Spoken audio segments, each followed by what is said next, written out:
Hello, everyone, and welcome to We Go Deep with Kat and Sarah. So if you're listening to these in order, the last one before this, we said we were going to do a part 2, and we're not doing that today. So there will be another one, just you wait. So today we decided to go in a little bit of a different direction, and I suppose it's actually not really, more of a back to basics direction. And so just before we started recording, I was telling Kathleen that I'd added to my email signature that I am a catalyst for foundational change. And it's not so much because I wanted to sound fancy, which it kind of, ooh, what is that? It was more that I felt it was an accurate description of what it is I actually do with people. And that was my aim in that. And so Kathleen, you were curious. You had all sorts of curiosity and wonderings and wanting to explore Yeah. around being a catalyst and foundations and different things. Yeah, for sure. When we were talking about, would it be valuable here on the podcast to kind of revisit the basics? And maybe we really never did. And then you shared this little sentence on your email signature. And I was like, oh yeah, that's a great jumping off point. So, Dr. Sarah Joy, what is what is a catalyst for foundational change? And people might know what a catalyst is, but what is foundational change? Over to you. Well, thank you for asking, Dr. Kathleen. So a catalyst is something that sparks a reaction or sparks in chemistry, it's what runs and sparks a reaction without being used up. And so in working with others, I'm looking to spark their inner wisdom, their inner life, their inner wisdom. I already said that. And so I'm in that way, I'm a catalyst. And foundational change. So what most people, organizations, groups, the way things are always done, when I look at a lot of different disciplines and more broadly what people think of how life happens, the assumptions, the foundational assumptions of what people think or what organizations are built on, those foundations are often, there's you could call them cultural assumptions that are often 180 from how the world actually works. So the biggest one that I see that has an infinite potential for massive change for people is that most people think that life happens from the outside in. And so things happen and I react to those things and I have to cope with those stressful things that come at me is the common foundational assumption of life. And so a person in that world, if that's true, a person there, whoever has the best coping strategies does the best and has the happiest life. Good news is that's not true. So life actually happens from the inside out. And so we have all the power, I guess. Stress doesn't actually exist how people think it does. And so by catalyzing people's inner wisdom and showing them, hey, this is how it actually works. Go test it out. Try this. then everything's different.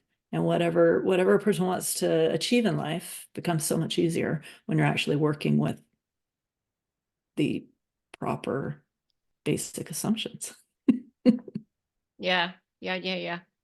No, okay, love how you kind of equated foundation with assumption. And when what I see is that when people are operating from a faulty assumption, then they're building whatever it is they're creating or their life experience, right, on shaky ground. Um, and they're going to continue to have to fix and rebuild and apply strategies but if they got the foundation right in the first place, there would be so much less effort and ease. And it so that's why the foundation is so important. And assumptions, expectations. It also reminds me, Sarah Joy, of the Einstein quote. He has so many amazing ones. Like, the mind that created the problem can't fix the problem, or I'm Mm, way off. I'm way off. But yeah. but do you know where I'm going with that? I bet you can articulate what I'm trying to say a lot better. I know the quote. I don't know the exact wording, but it's like basically the thinking or the mind that created the problem is not going to be you have to see a bigger picture to find a solution. Um, you can't approach it with the same thinking. And what I see is that the mind or the thinking is actually creating the problem. And if we align the mind to what's actually really true, to a principle, to things that are actually real and true, then a lot of problems just go away. A lot Yeah, of the things that look like, well, we got to fix that. No, it's a thought process. It's a thought mechanism, you know, creating a problem that doesn't even exist. And again, and that all fits within this outside in, inside out that you're talking about as well. yeah. I hope I'm not confusing people. I am not feeling particularly articulate today, so I'm so glad there's two of us here. I think you're being quite articulate. So okay. One thing with I started to get this is sort of where when I was looking at assumptions, which is a little different from how we were talking about inside out or outside in, um, at different levels of awareness, or if you want to look at different, like, because I was talking about outside in versus inside out.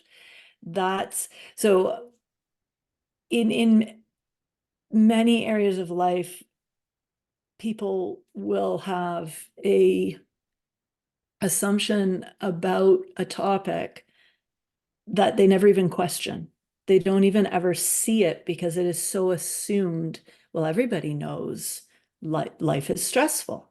Everybody knows that, or everybody knows certain life events are stressful, like divorce.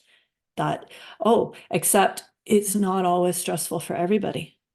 Some people are happy. It's a good thing, or all sorts of things. But it's the things we never question, we never see. So then, like you said, you build your house on this, but the basis foundation is false. And so you're going to end up somewhere wondering, well, why is this not working? And the biggest one is life happens from the inside out. Some that I see that are less foundational than that are now this one might be a little controversial, but um, I'm not saying anything about any conclusions on it. My first degree is in molecular biology, so I learned a lot about how viruses behave. and a lot about what they are and what they're not. And viruses don't fit with the germ theory. They never have. It's kind of like the math doesn't work out. But it's assumed at the basis of all research in virology that they actually do. And then they build everything on top of that. And they end up in places where it often can look weird because, well, the math didn't work out at the beginning.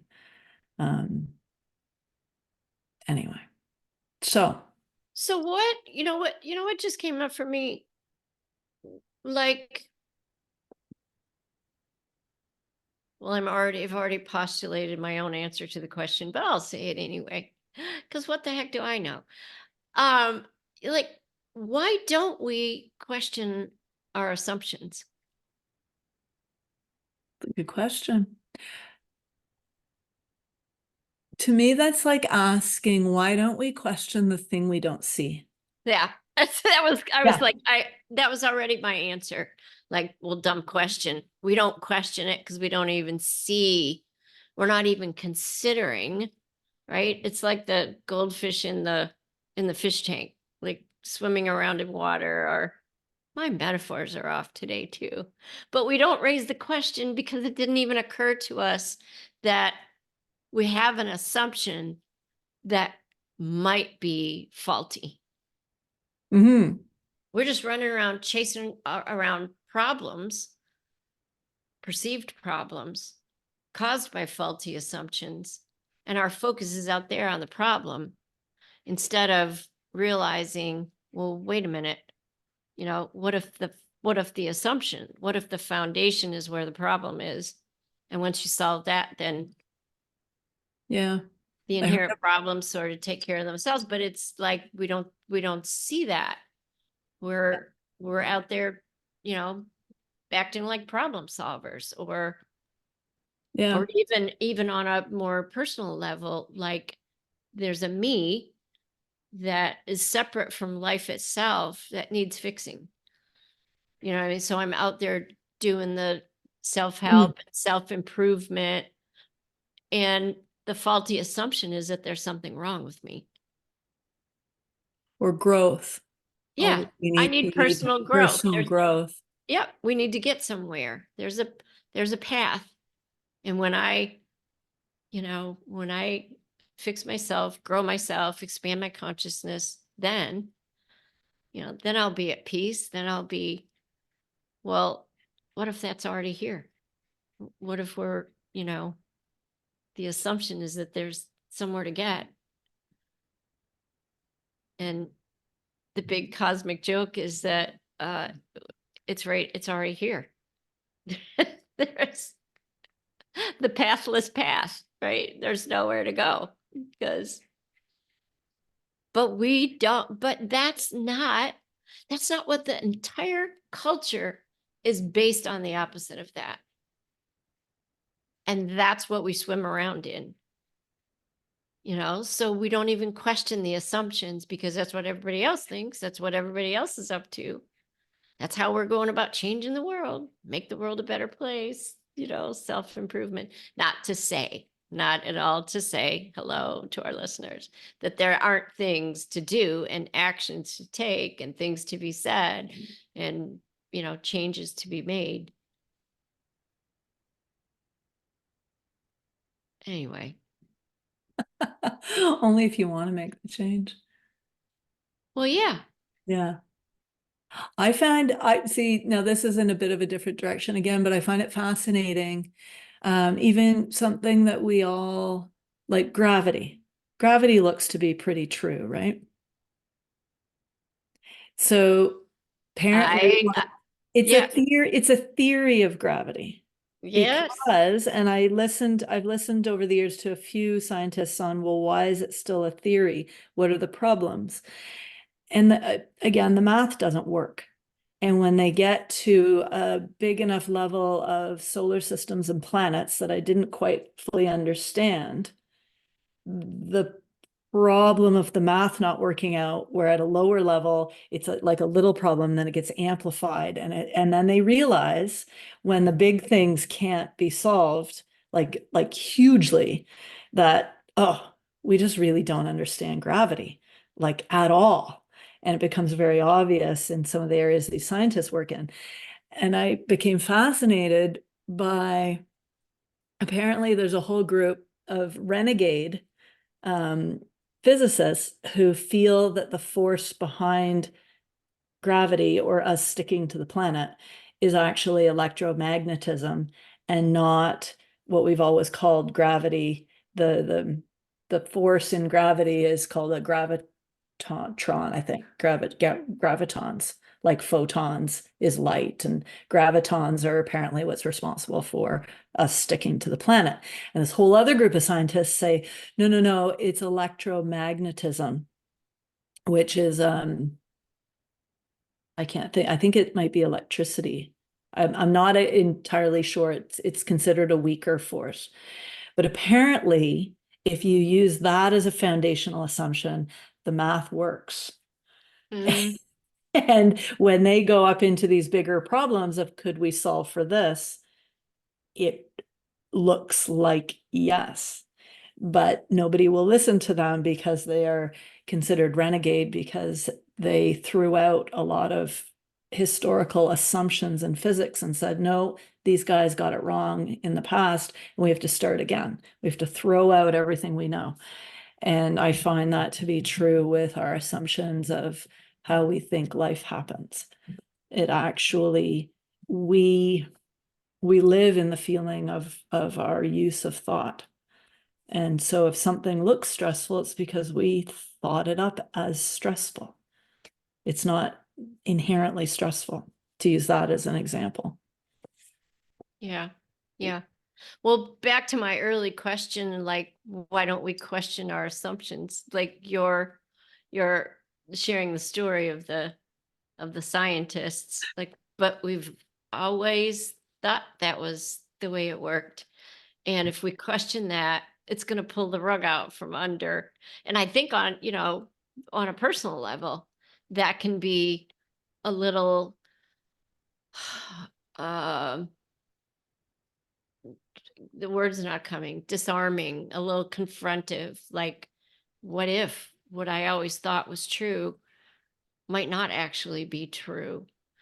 And also, I mean, what if, really in terms of more of the absolute, but what if there are things that we don't know? We're never going to know.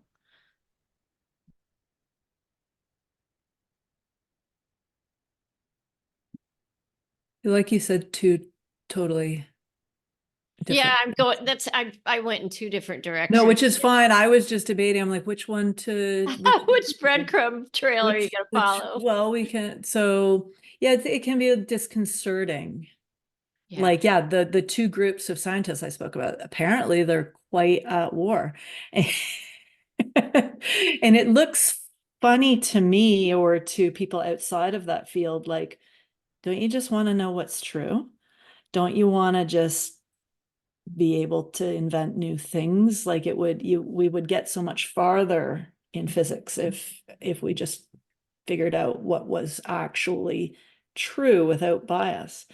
And I guess the same applies to our experience of life. So yeah, it's a little disconcerting to, like, oh my gosh, I thought this was true all along and it's not. However, I find what is actually true about how life works is way better than the, like, because there's no end of getting good coping strategies. It was so exciting to me to go, oh my God, stress doesn't exist. Yeah. This is so great. People are going to get mad at me if I say it, but this is so great. And Sarah Joy, what occurred to me is that you and I have had a taste of that liberation, of that freedom, when mhm. we see, when we realize what you just spoke about, like, there is no such thing as stress other than, imagination creating that. Like that is like we are 100% accountable, responsible for creating that felt sensation that we label in the body as stress. Like we create that. There's so much liberation in that. But until somebody really tastes that, I think for themselves, it sounds kind of scary. It sounds kind of like question my assumption that there's no such thing as stress. Like people are, but I don't know how it works all the time. But I know that for me and for a lot of clients I work with, and somehow you said it, like there's a point where you go, I'm exhausted. I'm tired of trying to cope with stress. I think intuitively people know something's wrong with this picture. There has to be something I haven't seen yet. Like I think at some level, because people usually had a mini taste of it, Hmm. and that's what, as a catalyst, that's what we point out. Well, wait a minute. You're saying this is inherently stressful, but what about that time? Right? Just like your example with divorce, it's always a bad thing. Um, so Yeah. Yeah. Sometimes, and I'd heard it in the past as blame.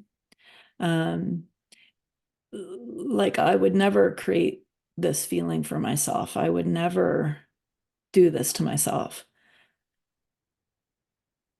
Nobody does it on purpose. We don't even know we're doing it because we're not even questioning the foundation. yeah. No, We're, I'm so glad you said that, because that part where I was saying we're 100% accountable, we're 100% responsible. I'm so glad you said that, because I bet someone heard that as, oh, it's all my fault. Well, fault isn't the issue. It's just that we're operating from an unseen, hidden assumption that we don't even know, because once you see it, then you're like, oh, and you can never not see it. yeah, So it isn't anybody's fault. And there's no need to blame, because you're innocent until you see the faulty assumption. So and you're you have always, to be open to look. That's what I would say. Just be open to look. Be yeah, curious. Be be and there can be some fear in that. I know there has been for me and a lot of my clients, like, uh, you know, just take a baby peek, you know? yeah. I was laughing about when you said it's all my fault, or it can look like it's all my fault, because I started hearing that differently, or saying it to myself differently in the last while. I am so excited when it's all my fault. Like, oh, I got angry at my son this morning, and there was a little circumstance of what he did, what I did. Me being angry is all my fault. He didn't make me angry. Um, I Yeah. made me angry. And but I love it. If he made me angry, I would have to go and try real hard to control him. And I don't have much interest in doing that. And he doesn't want me to do that. But anytime, it's like, oh yeah, I did all of that. It's it's very empowering because I can It change it. Or no, it or not, is. or laugh it off, or Yeah. you're no longer at the whims of the capricious gods or whatever it looks like.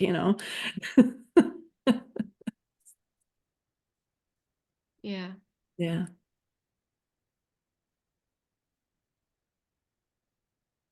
Yeah. And we do it, we always, even after we see, we do it innocently all the time. like I did this morning. Yeah. And so you see it and you bring compassion and forgiveness and just like, well, now I see it.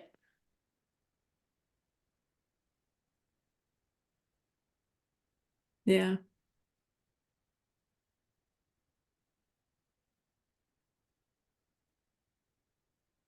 I don't know. See, compassion and forgiveness, like fantastic. I tend to see it with hilarity and delight.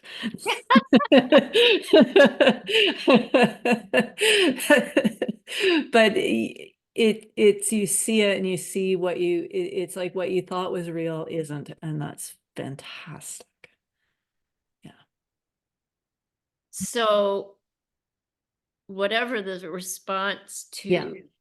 to seeing, whatever the individual's response to seeing how things actually work, right? That it wasn't your son's behavior that was the cause of the feeling that you had. However, someone's response, whether it's laughter or compassion, like that's it's good stuff. Oh, for sure. Yeah.